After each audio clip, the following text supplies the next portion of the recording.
The creepy elements in Incredibox Sprunki have long been a key part of the game's atmosphere, forming its unique lore. Interestingly, there are small references in the game, which many people noticed but never realized their true meaning. It turns out that behind all these elements, there are quite definite sources of inspiration, revealing the author's idea and adding new layers to the understanding of the story. But let's not procrastinate and dive straight into exploring spooky secrets and hidden details. Pay attention to the clouds. At first glance, in the world of Sprunki, they are just harmless clouds. However, when you put on a special hat, not only the characters but everything around you changes. The atmosphere becomes darker, and the clouds seem to come to life. Black eyes appear on them, which seem to have a penetrating gaze, as if they were watching us and looking right into our souls. This is just one of the elements that add mystery and tension to the lore of the game, making you feel that something sinister is hiding behind the familiar shell of this world. It may seem like an allusion to another game. More specifically, to a certain mod with a character named Bob, where his transformation from stage to stage turned him into a frightening creature.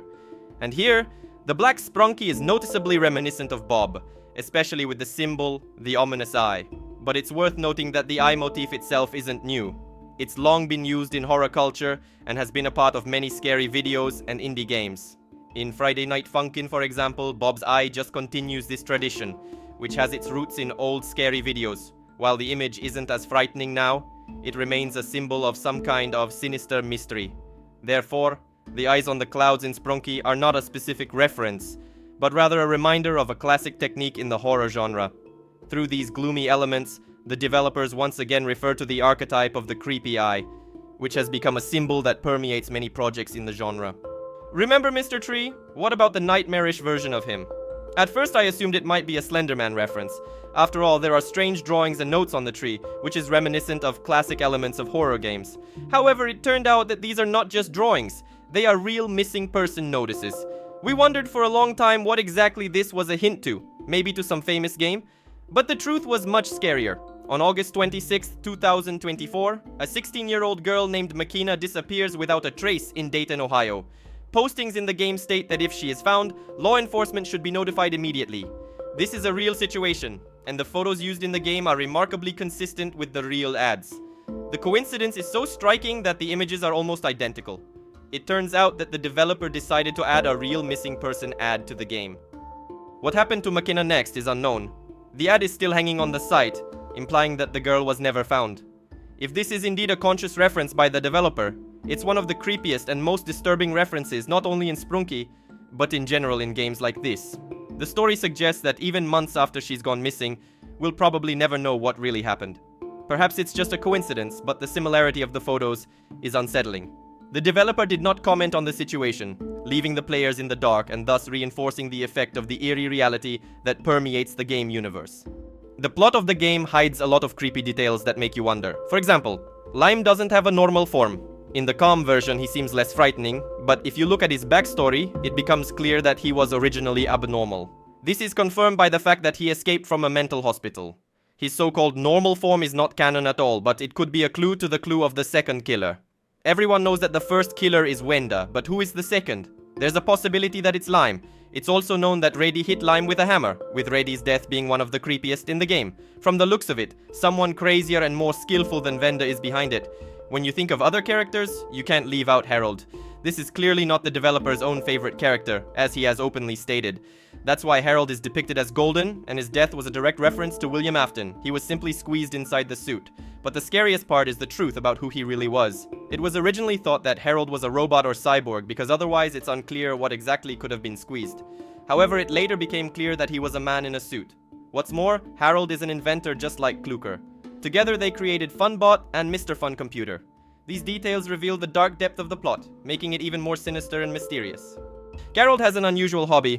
He likes to create various devices, craft, and invent. In fact, he is a scientist like Kluker, but why he needs a massive golden mechanical suit, it remains a mystery, probably on the conscience of the author, who lacked the enthusiasm to reveal this character further, because Harold was not among his favorites. It is quite possible that without the costume, Harold would have looked quite ordinary, only without his glasses. But even if he's not among the developer's favorite characters, his death is creepy and ominous, even though it's a reference to other well-known stories. Its horror becomes even more apparent when you realize that Harold is a living being, not a robot.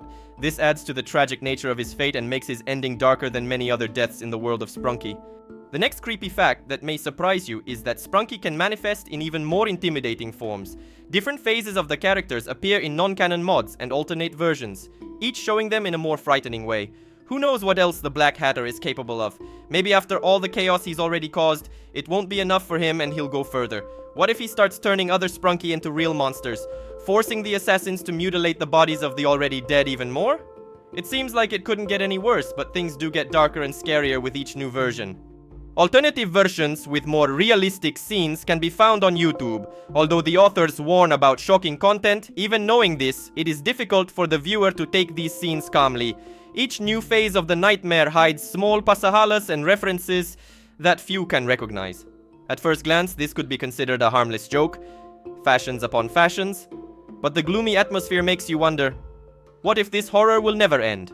From the very beginning, Mr. Jolly Computer reminded that everything around is unreal, that all the characters are dead, and as if locked in an endless nightmare, like in hell. And in hell, as they say, punishments last forever.